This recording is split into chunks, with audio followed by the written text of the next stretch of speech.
Vous êtes de plus en plus nombreux à nous suivre et à participer à l'évolution de la chaîne Afrique N24, et sincèrement nous tenions à vous en remercier. Nous lisons tous vos commentaires qui enrichissent le débat et vraiment nous vous demandons de nous soutenir, en aimant les vidéos pour une large diffusion, et pour continuer à avoir une ligne éditoriale indépendante, et vous proposer de nouvelles émissions toujours de plus en plus enrichissantes. Ne restons pas passifs, soyons actifs. Merci et à bientôt. Le terrorisme n'est pas une affaire personnelle, Faure Gnassingbé.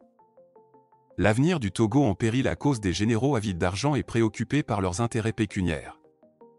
La montée en puissance du terrorisme au Togo, particulièrement dans les régions frontalières du Nord, met en lumière un danger encore plus profond, la complaisance des généraux et aux responsables militaires qui, au lieu de protéger la population, semblent prioriser leurs intérêts financiers. Cette négligence et ce silence face à une crise humanitaire et sécuritaire qui affecte des milliers de civils interpellent et interrogent sur la réelle capacité de l'État togolais à défendre son intégrité et assurer la sécurité de ses citoyens. Faure Gnassingbé face à la crise terroriste, l'heure des choix. Le président Faure Gnassingbé, en tant que chef de l'État et commandant suprême des forces armées, porte une responsabilité directe dans la gestion de la crise sécuritaire. Depuis plusieurs années, il est aux commandes d'un régime centralisé, où la sécurité nationale est étroitement contrôlée par un cercle de généraux influents. Mais ces généraux, censés représenter les piliers de la défense nationale, semblent pour la plupart détournés de leur mission essentielle par des intérêts personnels. Les populations en détresse, fuyant leur village sous la menace constante des attaques, voient dans cette inaction un abandon de l'État et un mépris de leurs souffrances.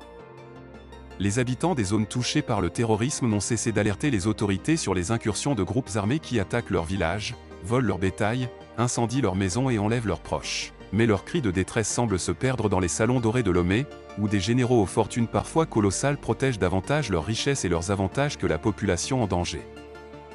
Des généraux préoccupés par leurs intérêts financiers au détriment de la sécurité. La position privilégiée de certains hauts gradés de l'armée togolaise leur permet de mener des affaires lucratives dans différents secteurs économiques, de l'immobilier à l'import-export, en passant par des monopoles sur certains marchés stratégiques. Cette concentration de pouvoir et de richesse crée une situation où ces responsables militaires semblent davantage investis dans la préservation de leurs biens et de leurs réseaux que dans la protection du pays. En conséquence, les populations des régions du Nord, en première ligne face aux violences terroristes, sont laissées sans soutien ni protection adéquate. Alors que les forces armées togolaises disposent de moyens matériels et humains pour lutter efficacement contre le terrorisme, le manque d'engagement des dirigeants militaires met en lumière une crise de leadership. Les généraux, préoccupés par leurs affaires et leurs intérêts personnels, semblent ignorer les risques qui pèsent sur le pays. Ce comportement irresponsable compromet l'avenir du Togo, car un pays dont les dirigeants militaires priorisent leurs gains personnels aux dépens de la sécurité ne peut espérer prospérer ni maintenir sa stabilité. L'abandon des populations et l'érosion de la confiance. Le mutisme et l'inaction des autorités militaires devant les attaques terroristes ont créé une fracture profonde entre l'État et les citoyens. Pour les habitants du Kpenjal, de Pogno, de Malbongou et d'autres localités touchées, chaque jour est une lutte pour la survie. Ce sentiment d'abandon est renforcé par la réticence des chefs militaires à prendre des mesures concrètes pour protéger les villages. Nombreux sont ceux qui expriment leur frustration face à des dirigeants qui, tout en se retranchant derrière leurs privilèges, semblent indifférents au sort des populations exposées à des violences quotidiennes.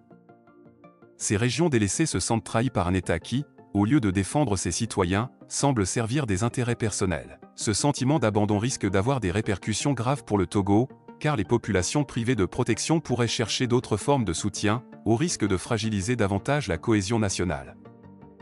La responsabilité de Faure Gnassingbé, un appel à l'action. Faure Gnassingbé doit faire face à cette réalité, le terrorisme n'est pas une affaire personnelle ni une crise périphérique, mais une menace directe à la stabilité du pays et à l'avenir de ses citoyens. En tant que chef de l'État, il lui incombe de rappeler aux responsables militaires leurs obligations et de les engager dans une lutte sérieuse contre le terrorisme. Cela implique de démanteler les réseaux de corruption au sein de l'armée, qui détournent les ressources publiques et fragilisent la réponse sécuritaire. Réorganiser les priorités militaires pour que la protection des civils devienne une mission absolue, et que les opérations de défense soient renforcées dans les zones les plus touchées. Assurer une transparence totale dans les actions de l'armée pour restaurer la confiance des populations envers leurs institutions et mettre fin aux affaires privées qui gangrènent la gestion militaire. Sans une réorientation sérieuse et une purge des éléments corrompus ou négligents au sein de l'appareil sécuritaire, l'avenir du Togo restera en péril. Il est impératif que Faure Gnassingbé reprenne la main et exige de son commandement militaire un engagement réel dans la défense du pays. L'avenir du Togo en jeu, reconstruire la confiance et assurer la sécurité. Si la situation actuelle persiste, le Togo pourrait sombrer dans une spirale de violence et de désintégration.